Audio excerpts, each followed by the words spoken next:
Bem, vamos dar início aqui às nossas aulas, né? Infelizmente, elas não podem acontecer de maneira presencial e nós temos aqui essa possibilidade, né, mesmo que à distância, de passar o conteúdo e interagir com vocês desta maneira. Então, dando sequência, né, ao que nós estávamos a estudar, eu queria iniciar, né, o tópico das imunidades tributárias, certo? Então, o que a gente pode focar, né, no âmbito do aprendizado para tratar deste assunto? Né? No primeiro momento, eu queria tratar de aspectos conceituais que estão associados à imunidade. Né? Então, o que é importante que eu vos traga? Né?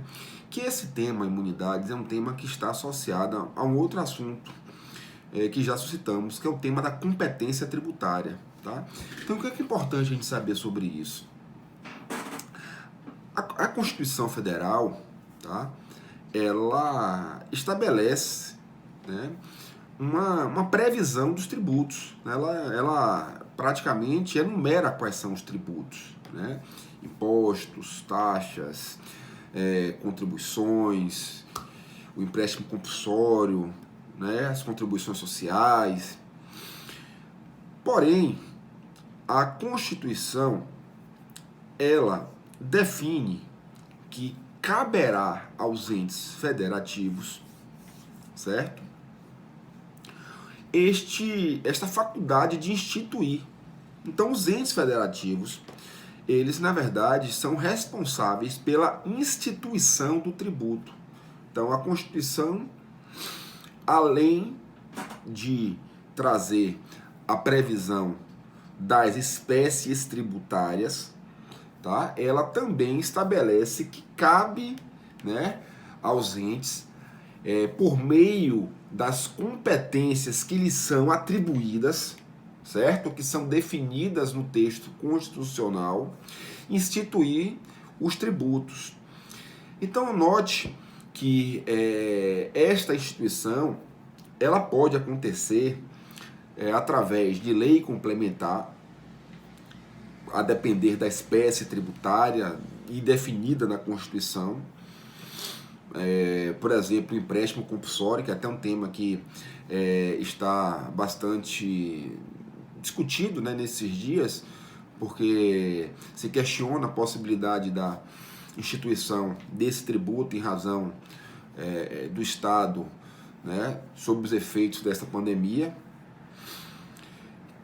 Por isso que se está a discutir, se fala que a possibilidade de ser instituído é só através de lei complementar, porque a Constituição assim define, né?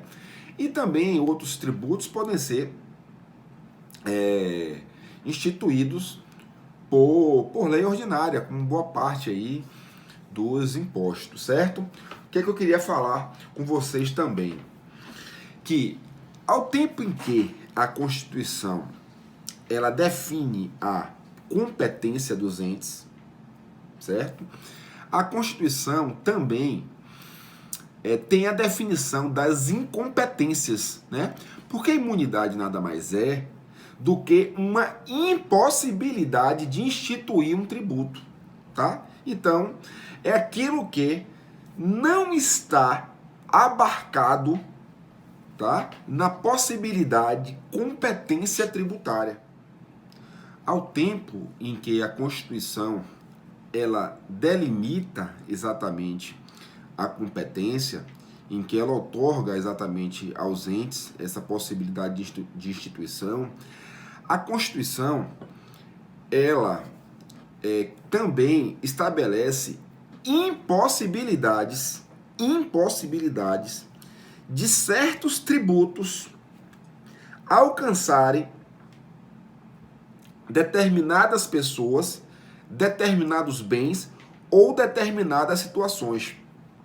Então veja, a Constituição define, né, a Constituição ela estabelece quais são os tributos, define a competência tributária de cada ente para instituir tributos, porém, ela estabelece, ela estabelece impossibilidades, né? Ou seja, impossibilidade de que determinado tributo venha alcançar determinada situação. Que determinado tributo venha alcançar determinadas pessoas. Ou de que certo tributo, certo? Também possa atingir determinados bens. Isto é a imunidade, certo? Então, o que é que eu quero falar sobre isso? Que este fenômeno da imunidade é um fenômeno que está associado ao tema competência, certo? E este fenômeno não é exterior ao tema competência tributária. Então, na verdade, quando a gente fala de imunidade tributária, a gente está falando de uma competência tributária com ressalvas, tá? Ou seja, o Estado, o município, o Distrito Federal, a União pode instituir o tributo com relação a algumas situações. Porém, tem certa situação que a Constituição diz, olha, eu quero proteger aqui um valor, eu quero aqui proteger uma finalidade. Então, em razão disto, né, você está impossibilitado ou você é incompetente para instituir sobre determinada situação, certo? Então, isso é muito importante que a gente já deixe estabelecido, né? Então, eu trouxe alguns exemplos aqui que a gente pode identificar. Por exemplo, rendas, né? As rendas dos estados, dos municípios, da União, do Distrito Federal, das autarquias, elas são protegidas, certo? Então, aquela história que a gente já viu de imunidade recíproca, né? Está exatamente associada a essa perspectiva. E aí eu tenho, né, o artigo 150, inciso 6º, letra A e B da Constituição.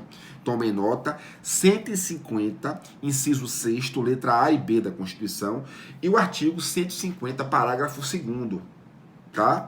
Então veja, imposto de renda, né? Quem é o ente federativo que é responsável, que tem a competência para instituir o imposto de renda? A União. Pronto. Porém, a União é incompetente para instituir o imposto de renda sobre Estado, município e órgãos também da administração indireta. Então veja que está totalmente associado a ideia de competência daquilo que é permitido, autorizado na Constituição a se instituir, né? E sobre este mesmo tributo, aquele ente que possui a competência é impossibilitado de instituir em outra situação. Qual é a situação que eu mencionei aqui, que é uma situação de impossibilidade? É uma situação de impossibilidade relacionada a pessoas. Então, os entes federativos são impossibilitados de serem atingidos pelo imposto de renda. Os entes federativos, né, eles, na verdade, não são alcançados por esse imposto. Então, a União nem sequer pode instituir. Porque se a União instituir o tributo, o imposto de renda, tá? E incluir a situação desse imposto alcançar entes federativos, esta lei, nesse quesito, ela vai ser inconstitucional. Porque a Constituição veda esta possibilidade. Ela veda esta situação específica, tá? Então isso é importante que fique muito bem registrado, certo? O que eu queria falar para vocês aqui, tá? A maioria dos autores hoje, e é exatamente a essa ideia da maioria que eu me associo, né? Eles concebem que a imunidade tributária ela se trata de fato de uma incompetência tributária, tá? Então essa é a definição, né? Esse é o ponto que vocês exatamente devem afixar, né? Que imunidade é uma incompetência, né? Uma impossibilidade, certo? Então vamos lá. Uma outra situação para vocês conseguirem visualizar isso. A Constituição, ela estabelece, por exemplo, que os Estados-membros, Bahia, São Paulo, Rio de Janeiro, enfim, eles são competentes para instituir o ICMS, né? Imposto que incide sobre a circulação jurídica, né? De bens e mercadorias. Ok? Ok. Então, os estados instituem o ICMS. A Constituição também estabelece que possui imunidade, né, sobre este tributo, né, e sobre especificamente a circulação de determinados bens, que são livros, revistas e periódicos. Então o que acontece? Porque a Constituição, ela tenta, na verdade, através da imunidade, dar uma proteção a um valor, que é o valor aí o quê? Cultura, ensino. Então a Constituição diz o quê? Estado membro, Bahia, você pode instituir ICMS, porém a circulação de livro, a circulação de periódicos, né, não pode, na verdade, ser tributada. Não pode haver hipótese de incidência sobre livros, periódicos e revistas. Então veja, o Constituinte, na verdade, ele estabelece o seguinte: eu estou aqui enumerando situações que são situações protegidas pelo texto constitucional, certo? Por que protegidas? Porque a Constituição, ao proteger uma situação, ela praticamente determina ao legislador que, ao legislar, ele não deve incluir aquela situação. Ou seja, o tributo que ele institui não deve alcançar, não deve atingir determinada situação, porque, como volto a dizer, se ele assim o fizer, a lei será inconstitucional, tá? Então, só para a gente visualizar isso aqui, esse legislador infraconstitucional, ele institui, através de lei complementar, através de lei ordinária, né? E isso nele, ele define, esse legislador infraconstitucional, ele define a hipótese de incidência, né? Veja só, ao definir a hipótese de incidência, a situação descrita em lei, aquela situação de imunidade, ela não vai compor a hipótese de incidência, certo? Então, o que acontece? Sobre a situação imune, o tributo não incidirá, tá? Então, a lei instituidora não pode definir a situação de imunidade prevista na Constituição como um fato gerador, tá? Então, nós temos aí uma situação de impossibilidade. Agora, ao longo dessa aula aqui, eu vou trazer alguns traços distintivos, mas de imediato eu já menciono que imunidade, tá, não se confunde em hipótese nenhuma com dispensa de pagamento, de maneira nenhuma. A dispensa de pagamento, ela só existe quando o fato gerador ele é instituído. Quando a hipótese, fato gerador objetivo, quando a hipótese de incidência é instituído, tá? Já existe exatamente, né, a possibilidade, né, de existir o fato gerador subjetivo, né? E aí sim, uma vez realizada a hipótese de incidência, você pode dispensar o pagamento, que é uma outra situação que nós vamos até ver, estudar lá na frente. Mas de maneira nenhuma, imunidade é dispensar o pagamento de tributo. Até porque o tributo com esta situação de imunidade nem sequer pode ser instituído, né? O tributo pode, mas tem que ser excluída esta situação, ok? Então, trata-se dessa impossibilidade constitucional. O que eu quero dizer com esse ponto é que o fenômeno da imunidade, ele remete a um momento anterior ao tributo. Enquanto a dispensa de pagamento é um momento posterior ao tributo. Então, isso fica muito bem definido, tá? Para que a gente não venha se perder exatamente com essa definição, com essa conceituação. Queria tratar aqui agora de um outro tópico, que é o tópico da estabilidade das imunidades, né? Ora, por que se fala que uma imunidade ela é estável? É estável porque ela é prevista na Constituição. Então, por ser prevista na Constituição, nós já sabemos, então, consequências que derivam, né? Pelo fato de constar na Constituição. Primeira coisa, vai se desrespeitar a Constituição? Não. Tá, e o que é que tem a ver com imunidade? Quer dizer o seguinte, que as imunidades que estão previstas na Constituição, tá? Elas devem ser observadas pelo legislador infraconstitucional e estas situações de imunidade só podem ser alteradas por emenda constitucional, certo? E digo mais, né? Tem determinadas situações que nem por emenda pode, na verdade, sofrer alteração, tá?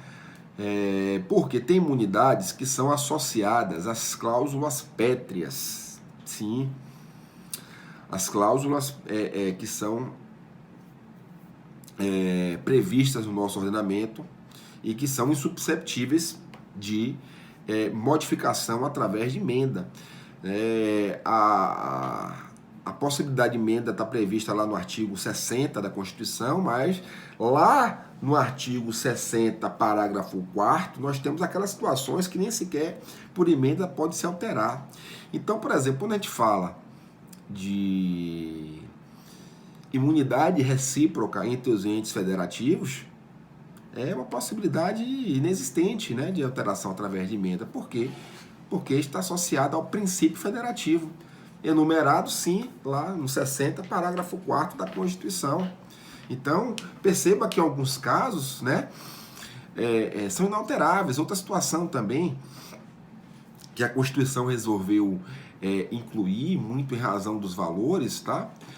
E as imunidades que estão relacionadas às liberdades individuais, aos direitos fundamentais, também não podem ser alteradas. Então, quando a gente fala, por exemplo, da imunidade das entidades religiosas, não pode ser alterada porque tem valores que estão presentes ali, de liberdade de expressão, de liberdade ao culto, né? De liberdade de crença, não pode se alterar. Da mesma forma, quando a gente pensa naquele exemplo que eu já mencionei hoje, que é a imunidade referente aos livros, revistas e periódicos, né, está associado aí a uma liberdade de expressão. Então, também são situações que nem sequer por emenda pode ser alterado, né? Os partidos políticos, né, também a imunidade dos partidos políticos com relação a determinadas situações. Por quê? Porque aqui a gente está falando de quê? De uma pluralidade, né? A gente está falando de preservação dos valores democráticos, né, que são representados exatamente pelas bandeiras dos partidos políticos, né? Então, não se pode também extirpar, né, ou impossibilitar ou possibilitar alteração através de emenda nesses casos específicos que eu quero mencionar, tá? Então, veja, as imunidades, portanto, são normas, né, que alcançam liberdades, direitos, né, fundamentais também, individuais. Elas alcançam também a questão da própria organização da federação, tá? E note que uma vez se tentou modificar, né, através de uma DIN específica, exemplo de uma impossibilidade de emenda, a gente constata com a DIN 939 que o Supremo declarou inconstitucional porque os estados, municípios e Distrito Federal queriam exatamente afastar as imunidades das entidades religiosas e dos partidos políticos, né? Então, essa possibilidade aí, que está referente a liberdades individuais, né, não poderia ser alterado através de emenda. Então, o Supremo, com essa emenda aí de número 3, de 93, que pretendia exatamente que Estado e municípios e Distrito Federal cobrasse exatamente os tributos dos partidos políticos e das entidades religiosas, isso foi afastado, né? Isso foi julgado inconstitucional pelo Supremo e já ficou definido, então, essa situação específica, ok? Então, vamos então para outro tópico.